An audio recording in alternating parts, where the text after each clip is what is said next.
I kind of looked at it before. It's like, hey, turn to the book of Haggai. Okay? Sure. And I'll try to find it somewhere. It's somewhere toward the end, of the Old Testament. I find it, read Haggai. How does Haggai fit with everything else? I never really put it together. And so when you look at things segmentally like that, then it doesn't really become as precious, does it? So as I have been able to teach a few Old Testament things, I found myself as I started to teach going back to other books that maybe prophesied what we were about to study. Then it became really cool because you got to see how instead of 66 individual books here, we're dealing with one gigantic story, right? That's broken down into 66 segments. So before we study the book of Esther, let's look and let's get our running start and find out exactly where are we in the grand story, okay? And so, let's try it again. No. Come on. Timeline. I'm sorry. Technology and I just have this love-hate affair. But anyway, so I have this timeline, and right now it doesn't look too terribly foreboding. I thought if I put the whole thing up there, it's like information overload. But this is our running start, and you've got to stay with me because this is really, really cool. So where do you start with a timeline? We go, okay, Adam, and maybe creation, okay? But then we could be here quite a long time. So we have to pick a defining point in history. And in this case, our defining point is going to be, isn't that great? I love to see. I have to do things to keep you laughing. The destruction of Jerusalem. Did you see my fire? Wasn't that just appropriate? The destruction of Jerusalem and the captivity of the Babylonian captivity of the Jews. All right? All that rings a bell, right? Now, you always ring a bell with me, too. I always heard about that. I always heard about the captivity in Babylon. Never really studied it. It didn't hit home for me. And hopefully, this preliminary stuff and then the study of Esther, you'll have a whole different take on what that whole Babylonian captivity was all about. But why did I pick this? Well, you know what? Actually, I didn't realize this until Christmas time. And I was reading. I want to show you something. Can you turn to Matthew? It is a Bible study, so we do use our Bibles, just to let you know. Look at Matthew 1.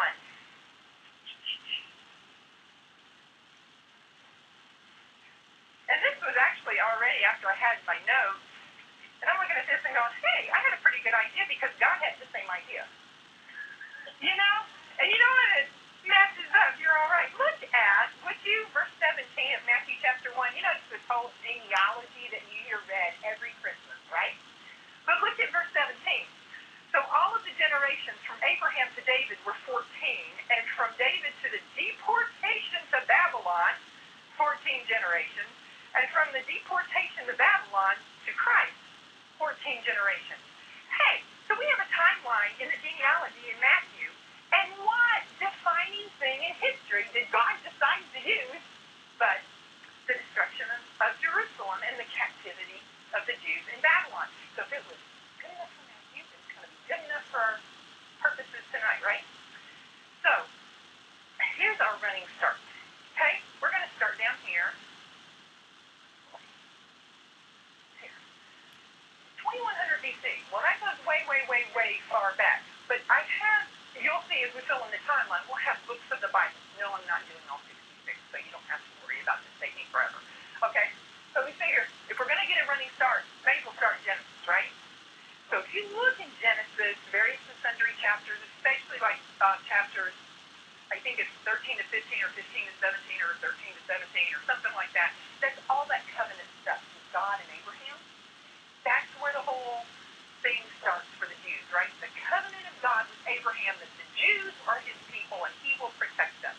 It started 1,500 years before the destruction of Jerusalem and the Babylonian captivity.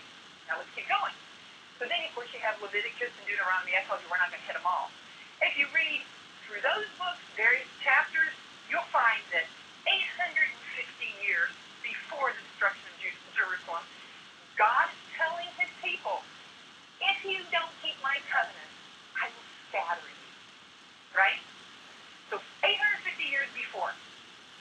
Well, then you have Joshua, And as we get closer to the actual destruction of Jerusalem, you'll start seeing that the prophecies start becoming a little more specific.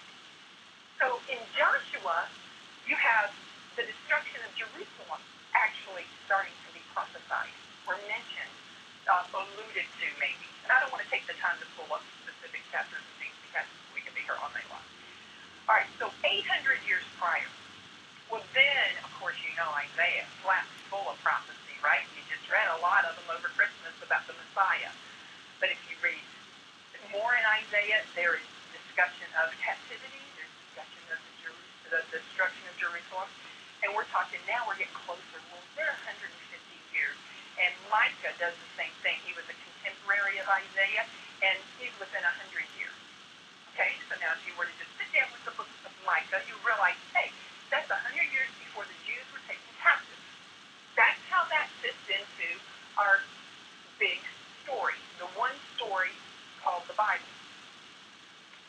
Then you have Habakkuk and Zephaniah, who were right before it all happened, 30 years, very specifically calling God's people back, saying, you don't, God will disperse you. You will be going in, and your enemies will overtake you.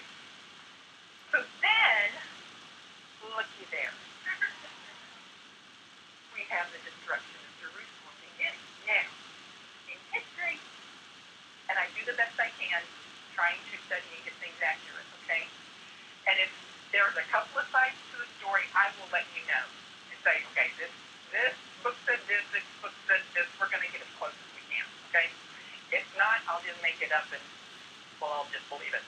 But anyway, there actually are 3 sieges on Jerusalem. The first one starting was in 605 BC. Isn't it now like before Common Era, right? I'm supposed to say, I'm sorry, I didn't do that. No? I know. I thought that, so I know I'm leaving them BC. But anyway, in this first attack, see, I highlighted Daniel because in this attack with Nebuchadnezzar attacking Jerusalem, he takes Daniel, Shadrach, Meshach, and Abednego. All that sounds familiar? Like from EFG this morning, right? And then, so there's more about Daniel in here in just a minute. Our second attack in 597, Ezekiel gets carted away from Jerusalem to Babylon. And Ezekiel actually speaks of the captivity and the release of the captives that will come after the 70 years of bondage. And he speaks of that around 570, and they weren't released until 539. Don't forget, we count backwards. Okay? So that many years before, Ezekiel is prophesying of the release. And he actually was one of the captives. Pretty cool, huh? So then, you have the last attack on Jerusalem by Nebuchadnezzar in 586. And that's where Jerusalem and the temple were completely destroyed. And actually, what I read, it varied anywhere from 1.5 to 2.5 years.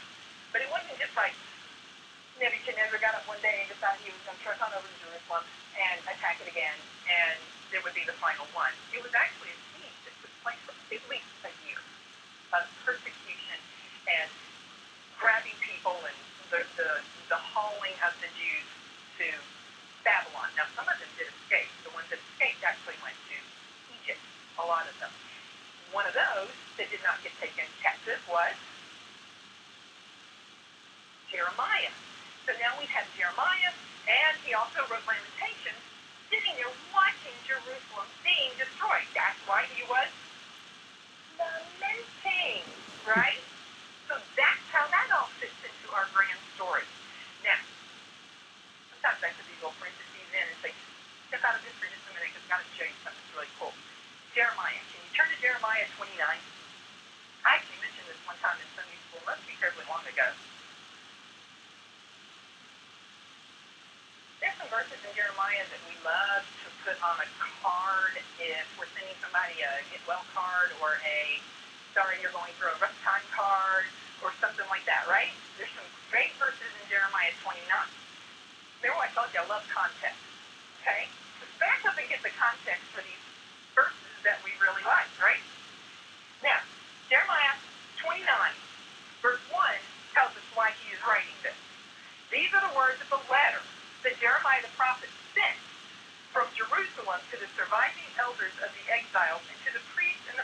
and all the people whom Nebuchadnezzar had taken into exile from Jerusalem to Babylon. Did you follow that?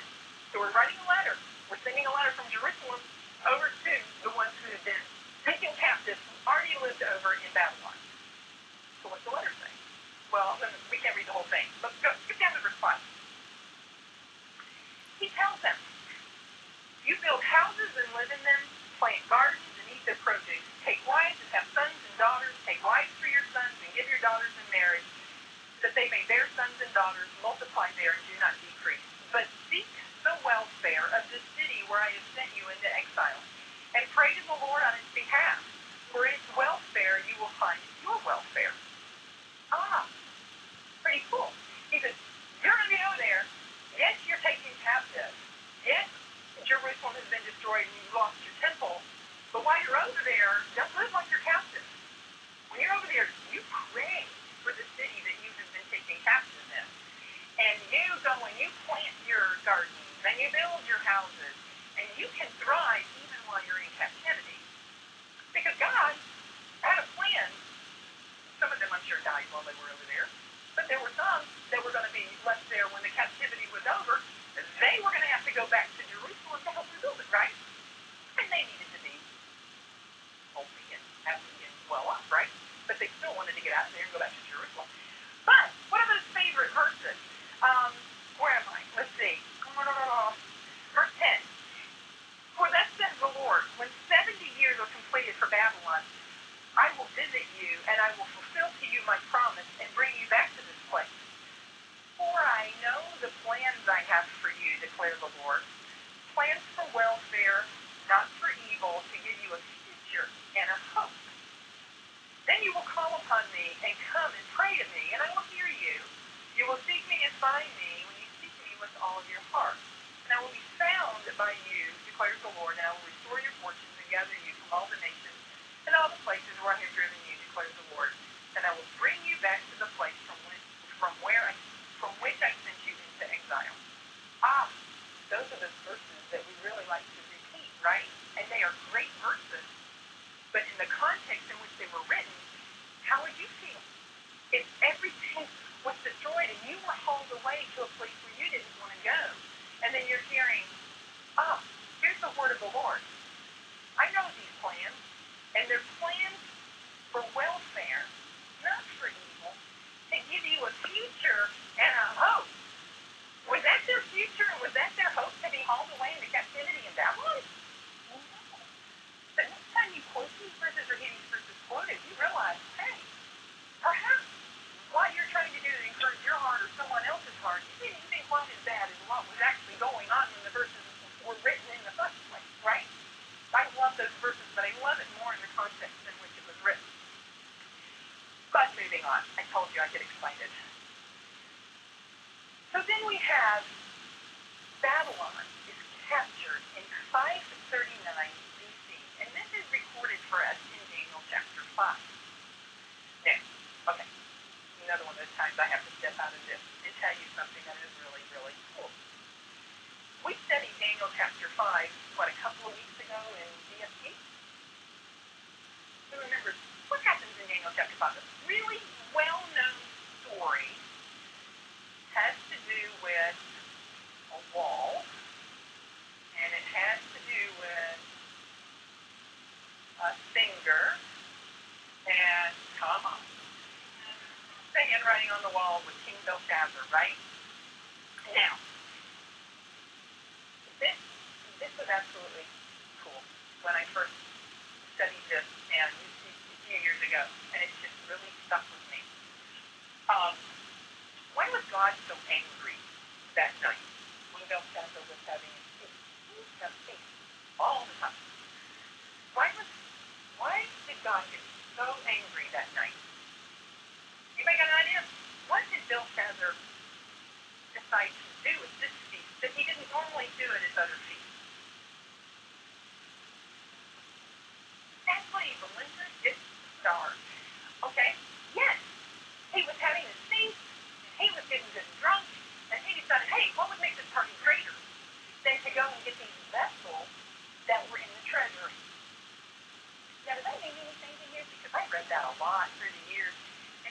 know, okay, so those were vessels. I know he took those from the Jews, so that's why God got so mad. Okay? To us, it was simple. Now here's the deal. It was standard operating procedure back in those days. When a country would go and invade another country, they would tear down whatever temple to whatever god that particular country would worship. And in the tearing down of the temples of those gods, they would plunder it and then take whatever was inside back and give it to the king as like the spoils of war. Make sense? So, in doing so, that was kind of subliminally saying, we have just rendered your God completely useless. We just attacked you. We just took everybody hostage. We just tore down your temple. We just took all the good stuff out of it, and your God didn't stop us. Nanny, boo. Right? Exactly what Nebuchadnezzar did. He came 3 times and ransacked Jerusalem, the last time completely demolishing the temple. And the Bible is very specific to let us know that he took those vessels for his treasury. Now, you kind of fast forward to 539, after the 70 years of captivity is over. How did it end? Well, you have this feast in Daniel chapter 5. And Belshazzar calls for the vessels to be brought out of the treasury. We're going to use them, mocking the fact that they were able to take them from the Jews' God, who is completely powerless, right? And God shows up in the room, at least his hand or his finger, whatever hand does, right? And writes on the wall that night. That very night, we're told, Darius the Mede comes in and overtakes Babylon and kills the first. And if you ever read how that happened, that's really, really interesting. And I won't go into all of that. But pretty much, people woke up the next morning not knowing that they were now under Babylonian rule. It all happened after dark. It all happened while everybody was sleeping. And if you read the scriptures carefully, you'll find in Daniel chapter 5 that Darius received the kingdom that night. He didn't come and take it. He didn't come and attack. There wasn't a verb there that even lends us to think that there was an all-out war. He received it. If you receive something, somebody else has to be the giver, right? God gave it over to Darius that night. That's really cool. That's why I say when you read scripture, read it really slowly, so you don't miss things like that. But anyway, so something else I wanted to tell you about that. Oh, the vessel. Wait, that comes in just a minute. Hang in there. We're not done with timelines, but I ran out of slide, okay? So look, here we have Cyrus the Great. Now, I just said Darius the Mede. Now, why are we talking Cyrus the Great? And some of you ask and then you read. Let me tell you. Some people will tell you Darius the Mede that took Babylon in Daniel chapter 5 and Cyrus the Great are the same person. Other things that you read say no, they're not the same person. Darius died within a year of taking Babylon, and Cyrus the Great took over the kingdom. I'm not dying on any hill, okay? And if you were a history major in college, you can tell me what the right answer is, and I would love you. However, I told you I read what I can and do my best, and I'm not going to take a side. But anyway, if that indeed is the case, you'll notice that Daniel and the lion tent that we talked about in Sunday school this morning. I don't know what everybody else had in Sunday school, but Darius is the one that put Daniel and the lion's den. So that means the whole Daniel and lion's den thing would have had to take place within about, it was sometime within that first year of Babylon getting overtaken by Darius. That's just a little highlight, okay? Now, on to Cyrus. What's one of the very first things Cyrus did? Well, Cyrus signed an edict that released the Jews from Babylon and said, hey, you can go back. You can go back to Jerusalem where you want to be. Now, he was a pagan king. It wasn't like he was a God lover. But he released the Jews, let them go back. So that was great. That fell exactly within all of those prophecies that we just did the running start for. So then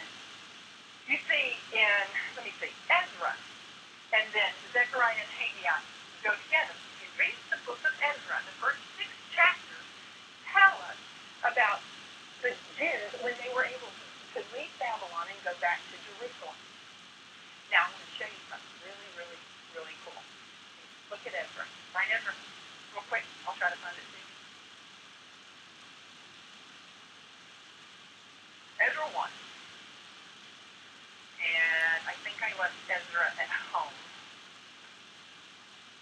Ezra didn't come. Oh, there it is. Ezra didn't come with his Bible. All right, Ezra 1. We'll look at verse 7.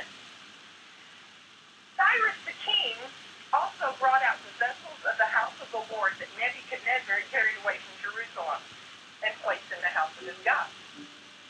Cyrus, the king of Persia, brought these out in the charge of Mithridates, the treasurer, who counted them out to Sheshbazzar, who was one of the very first ones who took a group of Jews back over to Babylon. And Zechariah and Haggai went with them. So that's how they fit into the grand story.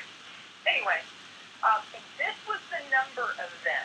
And then we get a breakdown. 30 bases of gold, 1,000 bases of silver, 29 censers, 30 bowls of gold, 410 bowls of silver, and 1,000 other vessels.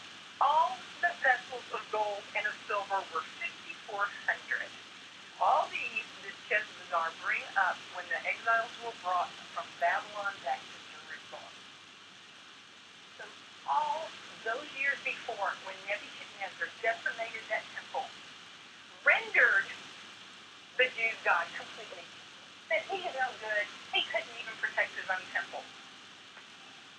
All God was doing was saying, hey, you can decimate the temple. By the way, would you please keep 5,400 as my special vessels in your treasury for the next 70 years, so that when my people go back to rebuild the temple, they'll have 5,400 nice vessels that have been in safekeeping in the king's safe for the last 70 years, and they don't have to start from scratch. That's cool. That is cool.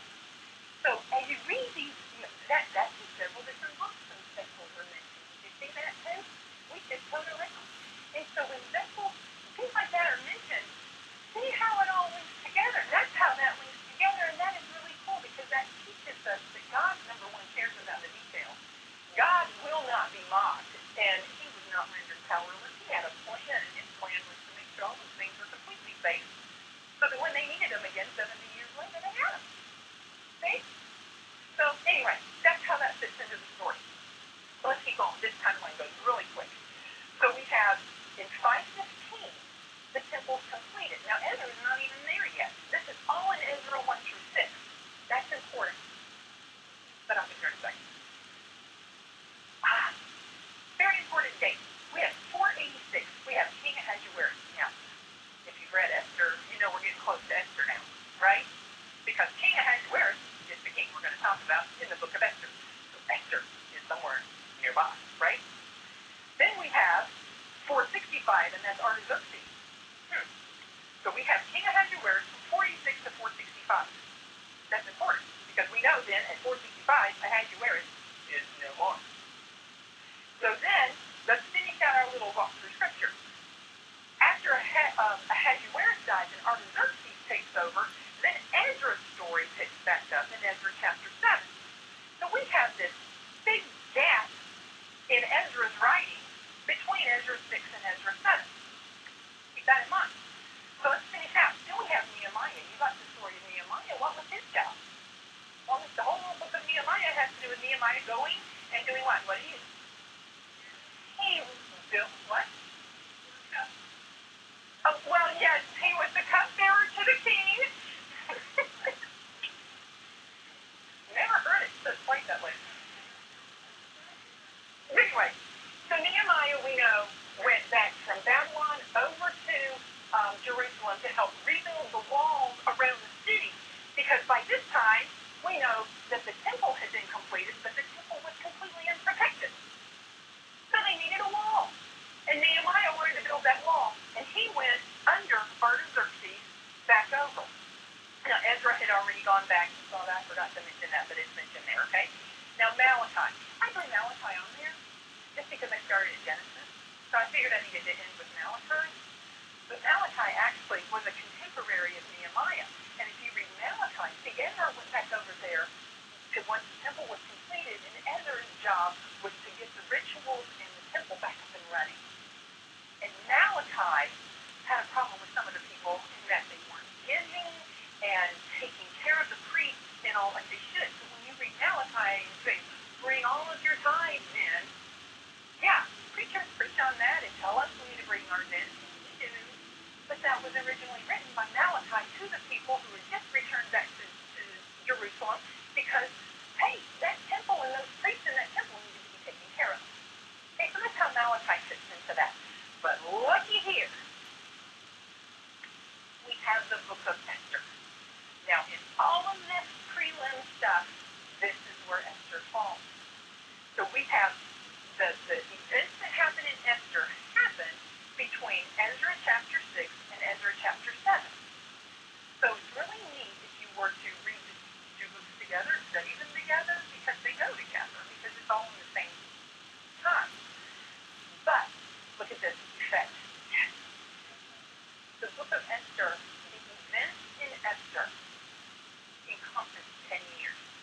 Okay, but listen, I'm going to share this to you really fast, and we might revisit it. A lot of times, that's how I teach too, is slides will reappear again, because then as we go through the stories, then they start to make more sense, right?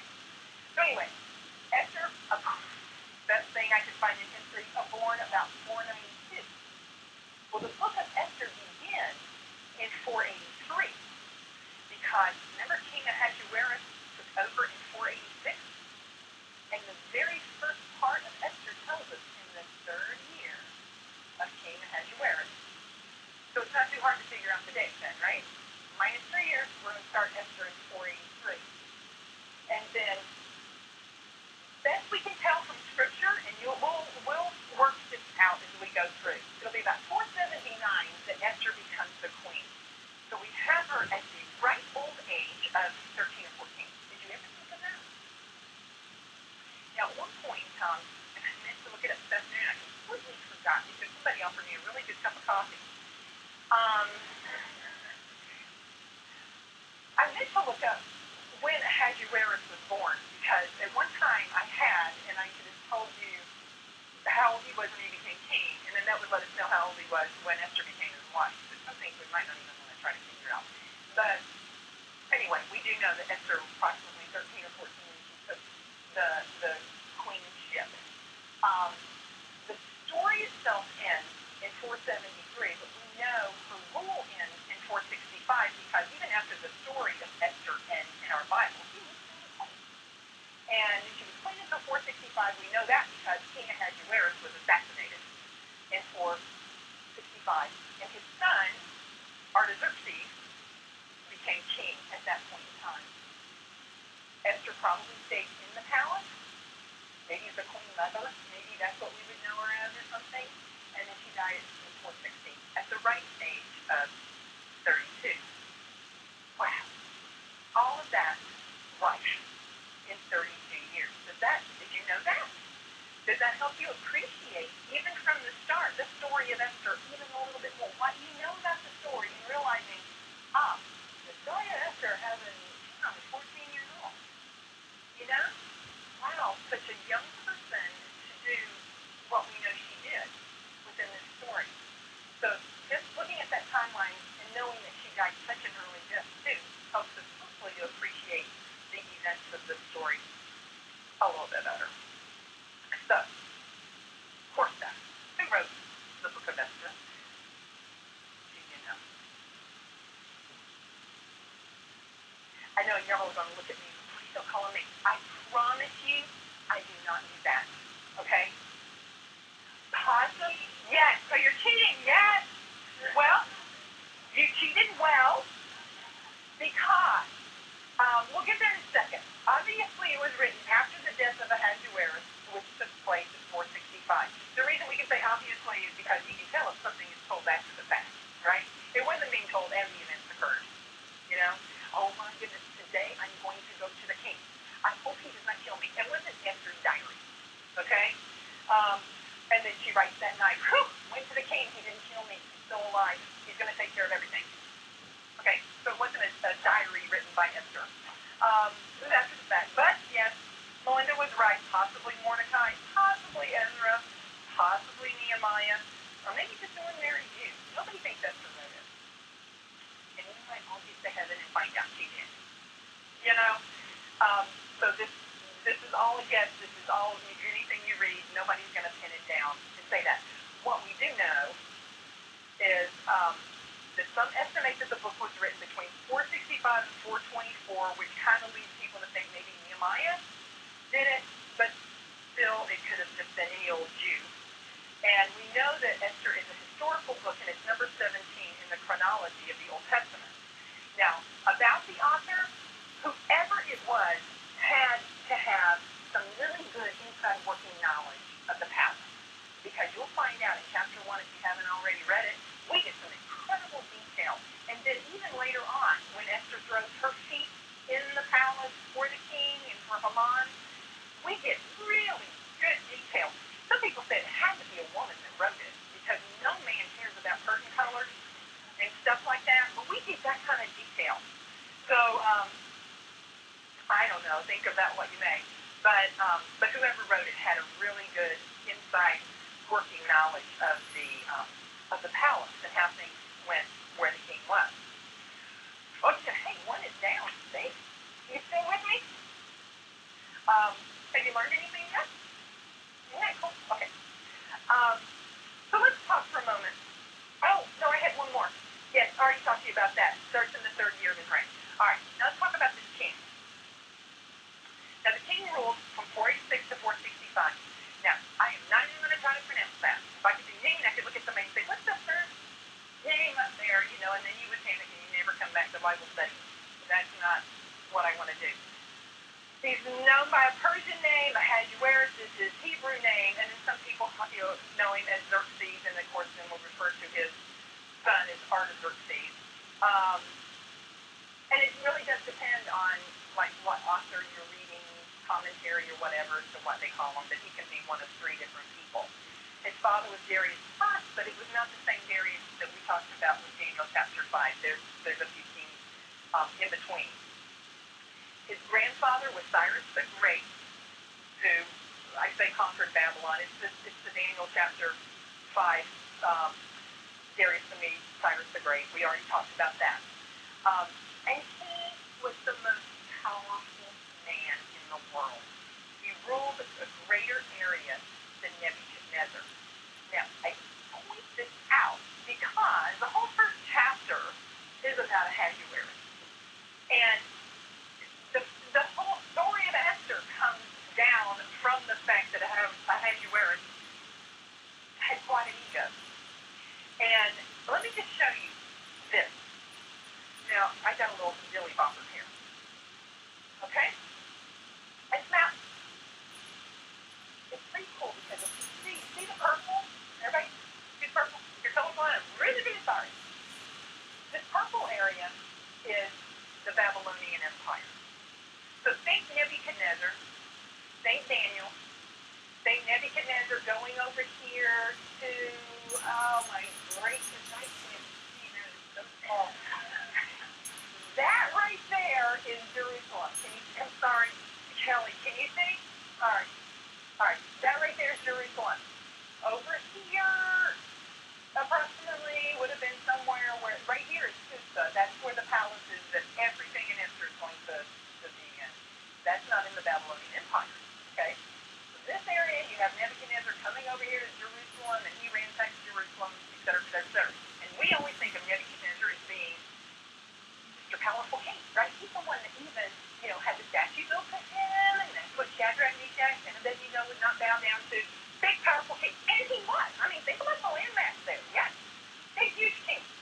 Okay. However, remember Daniel chapter 5. Remember the feast. Remember the handwriting on the wall. Belshazzar passes out or goes to sleep that night, wakes up dead because Darius comes in. Right? Overnight. Overnight, the Babylonian Empire is swallowed. See the orange? The orange was the Mede and Persian Empire. So overnight, Darius the Mede, who wanted to come and conquer Belshazzar, had his kingdom grow by purple, right? Then, by the time we get to Ahasuerus, the king in Esther, he had conquered, and his predecessor, see the red outline? That's what had grown all of this into the Persian Empire by the time we get to the book of Esther. So when I say Ahasuerus was the most powerful man in the world, he ruled part of Egypt, all of this. Let me just read a list to you. Turkey, Iraq, Iran, Pakistan, Jordan, Lebanon, Israel, parts of Egypt, Sudan, Libya, and some of Arabia. That's what he ruled. So yeah, most powerful man in the world at the time. And he wasn't happy. And he wasn't happy with what he had because he wanted a little bit more. And because he wanted a little bit more and couldn't get it, which would have been, where's I can't see from here. He's talking right up, 70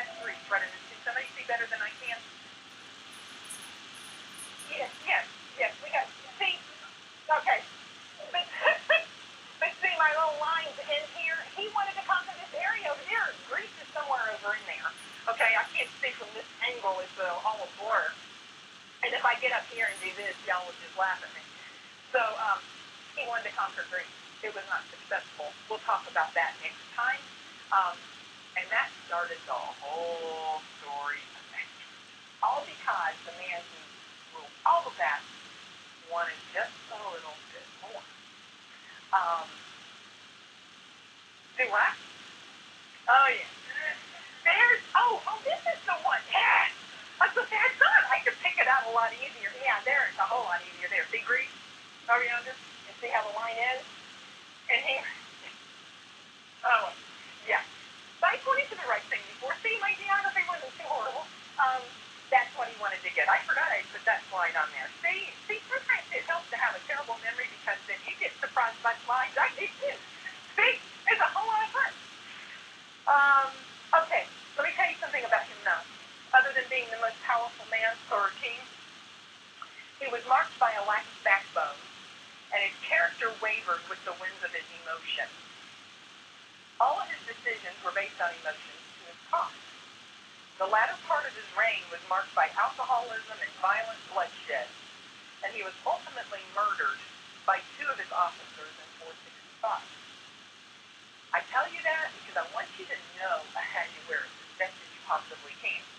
Because we need to know who Esther ended up with. You know, she might have ended up as queen, but she was queen to that. Okay? Does that sound like a fairy tale to you? And I think as we dissect the story even more, you'll find out less and less of the fairy tale is true. All right, let's see what the next slide is. We'll all be excited together. Oh, the theme. The theme of Esther. Now, anybody want to venture a guess? Because you know what you can do. If I ever ask anything like that, what's the theme of a book? What can you say and you'll never be wrong? God. God's the theme. I knew somebody was going to say that. Katrina, you never disappoint. Oh, man. God is the theme. Well, yes. But let's get a little more specific. What's this? God's sovereignty and providence are the themes of the book of Esther. Now, this is one of those things that if I were to put you on the spot and just say, okay, give me a definition of the sovereignty of God, could you? Or is it one of those, $10 Christian words that we hear all the time, and if you were really forced to explain exactly what it is, you probably couldn't, but you kind of really know what it is inside, but verbalizing it is a lot harder, right? Moms find that out a lot when little kids ask things, or teachers, when little kids ask things, they're like, well, I know how, I don't really know how to explain it to you, okay. So we don't have that feeling, let's talk a little bit about God's sovereignty and providence. That way, when the words are used repeatedly every week, then we all have the same working knowledge of the word, okay? So, by the way, God is not even mentioned in this book, right? Not at all. His name's not here at all. Very important to remember. There's another book in Scripture he's not mentioned either. You happen to know? I should have brought a candy bar, and if you knew that one, I could have given you a candy bar. I've known you to do that. You ever got an idea? It's an Old Testament book. No, not really. It's an Old Testament book that actually has 4 names in the title of the Old Testament book. I mean, not 4 names, 4 words. 4 words in the title of the Old Testament book. The Song of Solomon. God's name is God's Song of Solomon.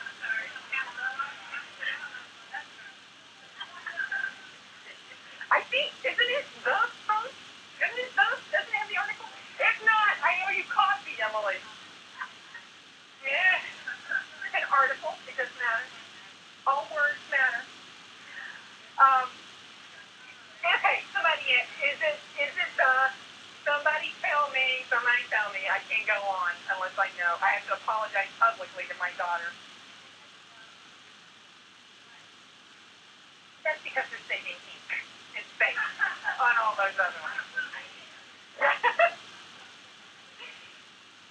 The front of it says the song, but it doesn't on the top of the page. Okay, all right. So once again, Emily, we are both right.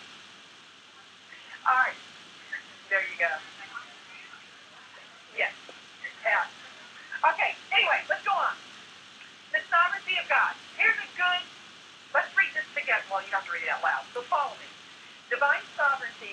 The God alone, I guess it's that God alone is the sole creator and owner of everything that exists, the ultimate source of all power, and the possessor of all authority. Only God can make those claims. Therefore, it's God's sovereignty that makes him superior to all other gods and makes him and him alone worthy of worship. That paragraph says a lot. Basically, the sovereignty of God is God made it all, God owns it all, God runs it all, and he's the only one that can make that claim.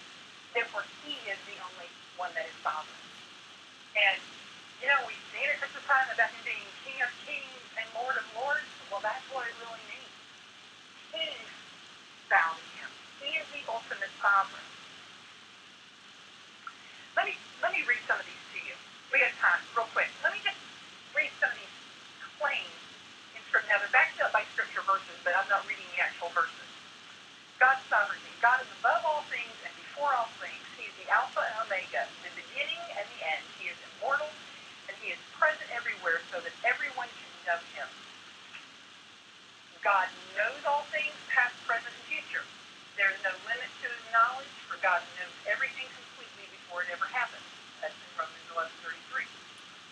God can do all things and accomplish all things. Nothing is too difficult for him, and he orchestrates and determines everything that is going to happen in your life, in my life, and throughout the world. Whatever he wants to do in the universe, he does, because nothing is impossible with him. Summarizing Jeremiah 32. God is in control of all things and rules over all things. He has power and authority over nature, earthly kings, history, angels, and demons. Even Satan himself has to ask God's permission before he can act. Psalm 103:19. Okay, claims of sovereignty. See, only God can claim those things. So, let's talk about his providence. What's providence? Well, it's to see before or ahead of time, or I actually heard it described one time as divine foreshadowing. Now, the English teacher in me likes that terminology. But you know when it comes to foreshadowing, you know what foreshadowing is, right? You read books and all, you love foreshadowing. Especially, you love the foreshadowing that you didn't know was foreshadowing until you got to the point to where you read and then realized, wait, back in chapter 2, that person that they saw, that you really didn't know in chapter 2 was important, but in chapter 11 became really, really important, and they just had a little tiny mention in chapter 2. I love foreshadowing. Now, all through Scripture, so many of the stories in Scripture have foreshadowing. But you know what foreshadowing does to a reader? I'm reading a really good book, and it's got some foreshadowing in it. That lets me, as a reader, have confidence in the fact that the author knew what he was doing all along, so the author knew what was going to happen in chapter 11, so that in chapter 2, he put that little mention of something. So in chapter 11, I would go, oh, wow, that was really cool. He saw it coming, but I didn't. Welcome to the providence of God. You ever have those times in your life? The older you get, you have more of them. Because then you look and go, oh, wow, that's really cool that that happened. But you know what? If that had not happened over here, then this would not have happened right now. Welcome to divine foreshadowing. And you know, just like a reader can then have confidence in the author of that book, what does that do to my faith? It gives me confidence in the author and finisher of my faith. Remember, what is it, Hebrews where he's called that? God is authoring my life. And he's got foreshadowing all the way through it. That as I'm going through something, I may not see it as foreshadowing, right? But then a little ways through, a few chapters later, then I can step back and go, oh, foreshadowing. The author has it under control. He knew I needed that in this chapter, so he let it happen in a prior chapter, right? The providence of God is divine foreshadowing. Let me read this to you. This is a fancy definition, and then I am famous for what I call my poly paraphrases. Okay? Because then when I read something fancy, then I'm thinking, okay, I don't understand that, so I'm going to figure it out and put it in my own words. That's a poly paraphrase, right? I'll give you one of those in a minute. That continuous agency of God by which he makes all the events of the physical and moral universe fulfill the original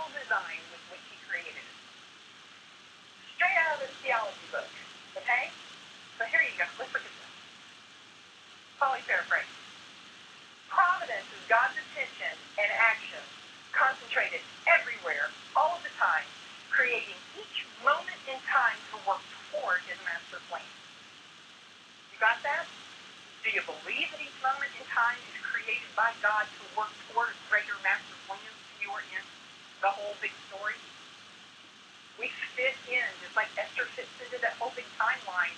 We are part of that too. Okay? So, we can actually then say, yes, providence is God's sovereignty in action. Because He creates it all, He owns it all, He runs it all, and He is supreme. Then He can be providential. He can create all of those moments and everything in our life. Because He is sovereign, He can bring in His providence to create everything that happens in life for greater end. Right? Exactly what we see through the book of Esther. So as we talked about, that was the providence of God. Do you see that little foreshadowing there? You know, we are all on the same working knowledge of these two words. I didn't want them to be $10 Christian words anymore. I want to have a good working knowledge of them. Now, it's a long quote, but I put it up there because that way you can read while I read it to you, okay? It's a Charles Swindoll quote. He says, when I come to this book that never mentions God, and don't worry, we're almost done, I see Him all more profoundly and eloquently portrayed throughout it. It's there in invisible ink, just like life. I've never seen skywriting that says, I'm here, you can count on me. I've never heard an audible voice in the middle of the night reassuring me, I'm here, my son.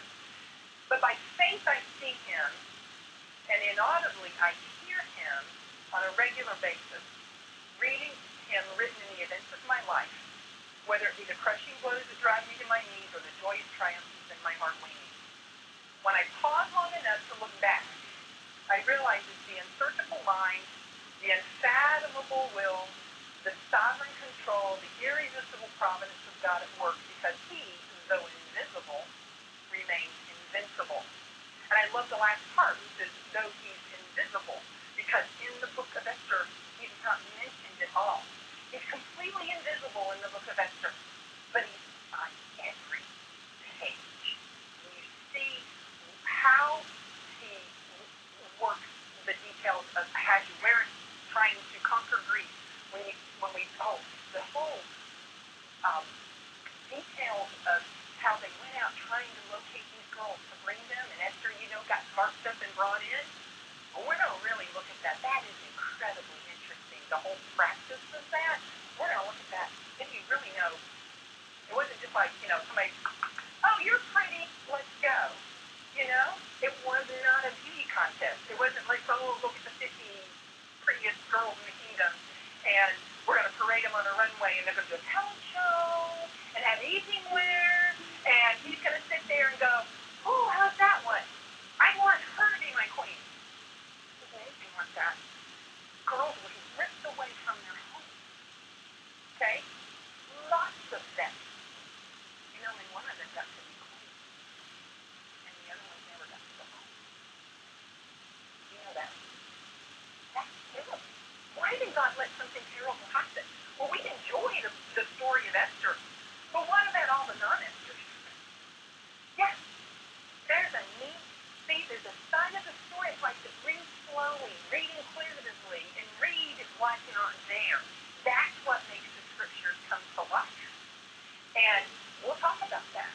But then it's also one of those things of, well, why did God do that? That was so mean to this family over here on this street. This girl got ripped away, and they never saw her again, and she didn't get chosen. She never ever got to go back home. That's terrible. How do we explain that? Well, we can't, except for the fact that God is sovereign, and God is providential, and God had a plan, and God took care of those girls, and God put Esther where she was, because God had a plan for Esther at that time. Wow. Wow. So look here. I put things up from time to time. Sometimes I have little signs made out of my little sayings and put around my house. That's a family joke. Remember this. Remember this. All the way through Esther, remember this tomorrow. Okay? You might not see the hand of God. Something might be going on in your life. You have no idea what is going on. You call, God doesn't answer. You look, you can't see Him. Whatever.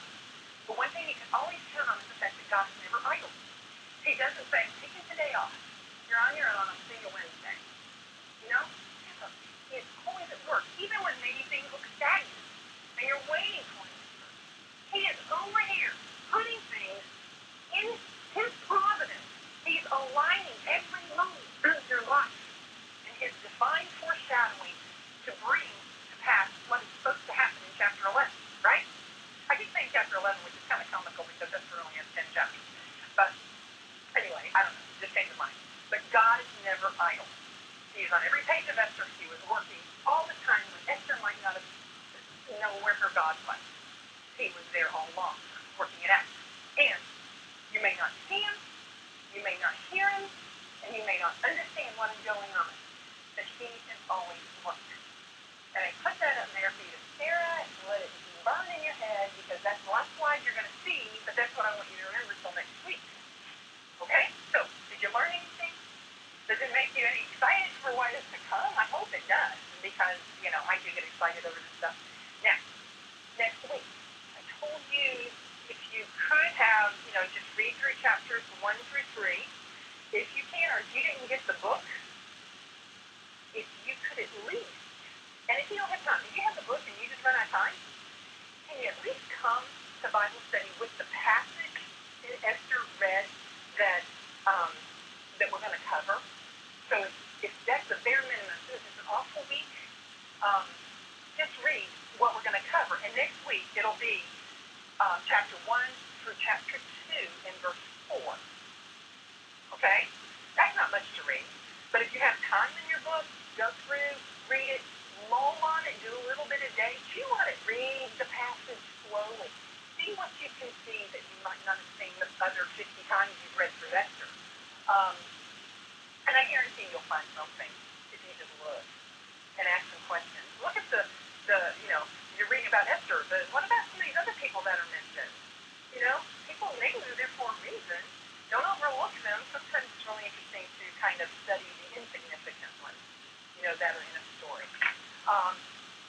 But if you could, read chapter 1 through 2, 4, kind of through as you can. Have a good working knowledge of that, so it doesn't all look brand new. And I say, look, at first I need a chapter 1, and you're like, first time you've seen it, But you can't even get that. You're still coming, because we'll just study it together, that night. But you get out of things what you put into things. And whenever I have an opportunity to teach, I always learn more. I do. I try to dump it all on whoever I'm teaching, because I get so excited and you have to know everything that I learned, But I just study it and try to, get you excited over it as well. And I hope it works. I really do. All right. Are we good to just go ahead and pray and be done? Because it's 15. All right, let's pray.